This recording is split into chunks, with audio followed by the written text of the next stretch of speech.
9h43. Agora a gente está em contato com o especialista em trânsito Renato Campestrini, que a gente vai trazer um pouco com relação ao uso dos patinetes, agora que voltaram a circular aqui em Campinas, e a gente bate um papo então para entender melhor, né, um pouco com relação, será que as cidades estão preparadas para absorver mais esse modal? Afinal de contas, o patinete ele acaba circulando pelas vias da cidade. Renato, muito obrigado mais uma vez em atender a CBN Campinas. Uma boa tarde. Boa tarde, André. Obrigado. Um abraço aos ouvintes da CBN. Uma satisfação conversar com você novamente. Renato, a gente teve então nesse último domingo, né, vamos colocar assim, a inauguração, né, desses patinetes elétricos compartilhados na região do Cambuí, Taquaral e também Centro. Já tivemos anteriormente, naquela época das bicicletas e também os patinetes de uma outra empresa. Enfim, eles retornaram agora a todo o credenciamento, a liberação por parte da administração, no caso a própria INDEC, para que eles circulem, está tudo legalizado.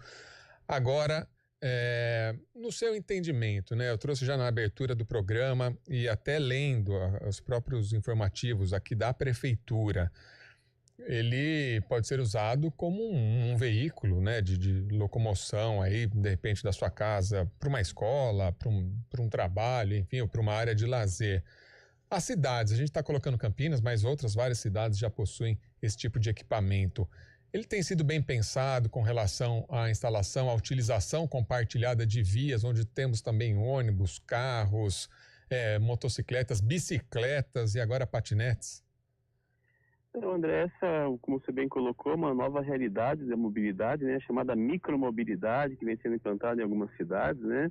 Eu sou natural de Sorocaba já tem também esse sistema aí à disposição das pessoas, e veio na esteira de uma alteração na legislação de trânsito, né? Nós tivemos uma resolução 996 do CONTRAN, do Conselho Nacional de Trânsito, e ela veio colocar essa situação dos EMIAs, que é o nome técnico dos equipamentos. O que é EMIA? Equipamento de mobilidade individual autopropelido, é onde esses veículos se enquadram, né? Apesar de ser equipamentos, mas são veículos no conceito de fato, né? Uhum. E ele pode ser utilizado, né? A legislação, ela acaba sendo um tanto quanto silente em relação à idade mínima para se conduzir esses veículos, ela não cita, né, uma idade. Já, no entanto, os regulamentos municipais têm se preocupado pelo menos em colocar aí o limite de 18 anos de idade para a pessoa poder manusear, né? Então, acho que acaba sendo um pouco tendo uma preocupação de que se tenha um respeito em relação ao uso, principalmente com relação aos pedestres, né? Uhum. Porque a legislação, ela coloca que tais equipamentos eles podem compartilhar calçadas, mas ele tem que ter um freio, né, um bloqueio de velocidade máxima para essas situações. Então, assim, é um novo momento, né? A micromobilidade, a mobilidade urbana tem crescido em outras áreas nas cidades, aí na esteira do transporte coletivo, que as pessoas alegam que ficam satisfeitas, né, que o ônibus está cheio, aquela coisa toda, e essas empresas acabam operando dentro dessa, vamos dizer, lacuna, né, de modo de transporte para as pessoas. Eu tenho visto muitas pessoas que fazem parte de suas viagens utilizando esses equipamentos, né? E assim, é de fato um desafio. Eu sou pedestre, eu sou ciclista, eu sou condutor de veículo automotor. E nas três condições eu já me vi em dificuldades com usuários de tais veículos, né? Eu ainda não conduzi esse patinete, mas como corredor de rua já quase fui atropelado por um desses. Conheço casos de pessoas que têm comércio margiano via pública que precisam colocar cones nas calçadas para incentivar que, de fato, os usuários respeitem a velocidade. Então, assim, a gente cai naquele lugar comum do trânsito que é a pessoa ter consciência, né, de como se comportar quando utiliza algo que tenha 2 rodas, 4 rodas e um motor, seja ele elétrico ou a combustão. Uhum. Quando a gente fala desses equipamentos, estamos falando de velocidade máxima aí, pela legislação de 32 km por hora, né? E 6 quando está compartilhando calçada com outras pessoas. Uhum. Então, é necessário de fato que tenha uma atenção especial, pois da forma que está chegando aqui no Brasil, em outros países até foi proibido de novo o uso desses veículos, né? Agora, Renato, eu concordo plenamente com tudo que o senhor colocou. E acrescento, né? Acho que quanto mais possibilidades a gente tiver, até menos poluentes, né? E compartilhadas, que a gente possa transitar de uma forma aí alternativa para os locais, melhor ainda. A questão que eu pondero com relação à segurança, porque tenho aqui as informações no próprio site da Prefeitura de Campinas, falando que a operação inicial tem abrangência que inclui o Cambuí, partes do Taquaral e do Centro.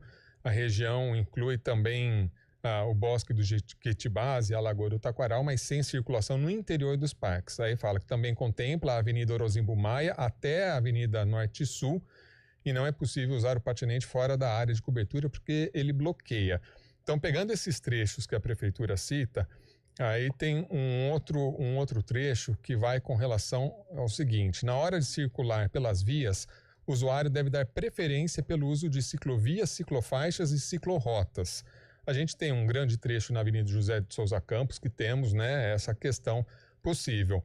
Já, por exemplo, na Orozimbo Maia, a gente não tem essa possibilidade. Aí fala, caso não haja rota cicloviária em seu trajeto, a circulação deve ocorrer pelas faixas de rolamento, compartilhando o espaço com os demais veículos, desde que a via em questão tenha velocidade máxima permitida de até 40 km, o que não é o caso, por exemplo, da Orozimbo Maia.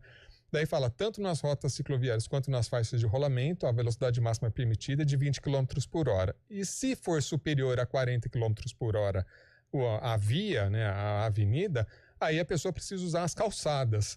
Só que aí existe uma outra condição, né? As calçadas que a gente tem, pelo menos não sei como que é em Sorocaba, mas a acessibilidade das calçadas em Campinas é horrorosa, né? Já para pedestre já é horroroso. O senhor falou de corrida de rua, eu também pratico uma corrida.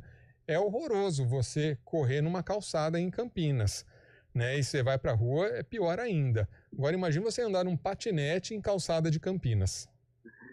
Essa é uma questão bastante delicada quando a gente fala de mobilidade a pé nas cidades brasileiras, né?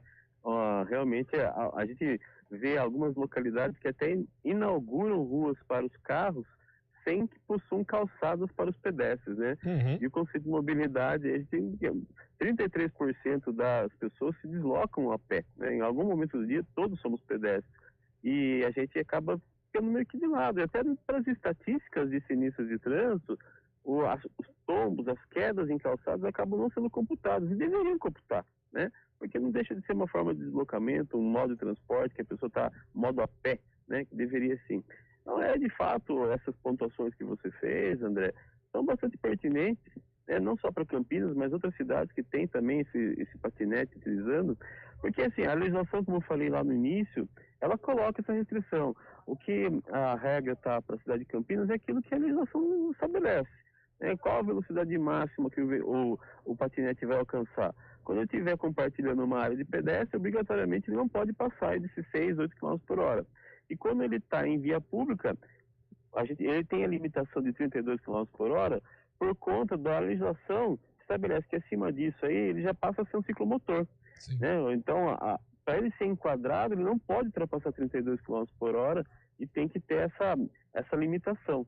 Então, a própria potência máxima de 1.000 watts, então, tem toda uma questão legal que foi colocado, e assim, é muito bonito na legislação, mas a aplicação nas cidades brasileiras, elas acabam ficando hoje, a gente tem um problema na legislação brasileira, que não está tendo o necessário debate com os técnicos. Muitas das regras, em alguns momentos, vêm por força de alteração em medidas provisórias que são convertidas em leis e em emendas. E não tem debate. E aí a gente fica tendo que administrar o que a norma estabelece para a realidade brasileira.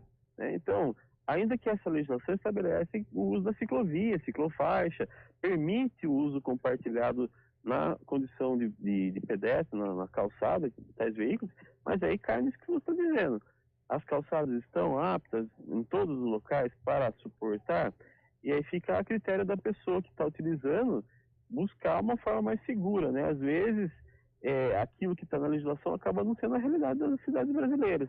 E aí a coisa fica um pouco meio complicado de administrar. Mas, quando a gente fala no trânsito brasileiro, a gente precisa de uma mudança muito cultural, sabe? A gente precisa rever o que a gente quer de fato. Nós estamos dentro da segunda década mundial de ações para a segurança do trânsito, nós estamos no PENATRANS, Plano Nacional de Redução de Mortes e Lesões do Trânsito, e algumas legislações, algumas coisas vêm surgindo como obrigação e como permissão, sem esse debate, e acabou sendo que como que a gente vai reduzir o número de mortes e sinistros de trânsito, como que a gente vai melhorar alguma coisa quando a legislação acaba sendo tanto quanto permissiva, né? Acho que o debate com a comunidade técnica sempre é necessário para que você tenha isso como... Veja bem, eles estão sendo contra a mobilidade elétrica, a mobilidade, né? Mas sim que a gente tenha condições de proporcionar para os usuários das vias condições de fazer esses deslocamentos de forma segura. Eu fico imaginando, né? Eu sou ciclista, às vezes você está não tem uma calçada adequada, como você falou, não tem uma ciclovia, não tem uma ciclofaixa, você tem que compartilhar a via, o leito da rua com o carro. Às vezes a rua está vazia e o carro, o condutor do automóvel, do ônibus passa assim, tirando fina, como se costuma dizer, né? A gíria popular, do lado do ciclista, sendo que a rua está vazia. A troco do quê? Né? Por quê? Para assustar a pessoa? Então, a gente tem muita questão cultural, muita questão de educação, que precisa ter um debate para a gente poder oferecer às pessoas condições de deslocamentos seguros. Campinas é uma referência em muitos casos da questão da segurança viária, conseguiu apresentar bons números nos últimos anos aí, é uma cidade que serve de exemplo para várias localidades, né? E tenho certeza que sofre também com essa questão da legislação de trânsito, se faltar esse diálogo, né? É uma realidade, né? A gente não pode negar que as pessoas utilizam o patinete, utilizam suas bicicletas com pedal assistido, que também é outra modalidade de equipamento de mobilidade aí, né? A questão também o scooter elétrico, que também tem uma discussão muito se é ciclomotor, se é scooter, e a gente vai tendo que correr atrás para adequar o interesse das pessoas que a legislação prevê, mas sem você conseguir ter avançado do ponto de vista de quem vai gerenciar o trânsito, né? Então essa é uma grande dificuldade que nós estamos vivendo ultimamente nos últimos anos em relação à questão da legislação de trânsito e colocar efetivamente nas vias públicas com segurança para o cidadão. Até porque o compartilhar não é apenas o compartilhar a via, mas sim compartilhar a cultura de mobilidade urbana e a gente entender justamente isso, né? Uma bicicleta andando na faixa da direita, apenas o carro passando, ele pode ir para a esquerda, ele não precisa falar, você está na rua, né? E aqui é meu espaço, essa visão que muitas vezes a gente tem nas cidades e que acaba criando esses conflitos. Quero agradecer ao Renato Campestrini, especialista em trânsito, mais uma vez, por atender aqui a CBN Campinas. Muito obrigado, viu? Um abraço, uma boa tarde para o senhor. Agradeço, André, um abraço a todos aí e convido mais uma vez, né, que as pessoas contribuam com a gente, assim, fazendo uma cultura de uma segurança viária, respeitando de forma voluntária as regras de trânsito, independentemente se pedestre, condutor de um veículo ou mesmo na condução de um patinete, porque a gente precisa dessa mobilização das pessoas, né?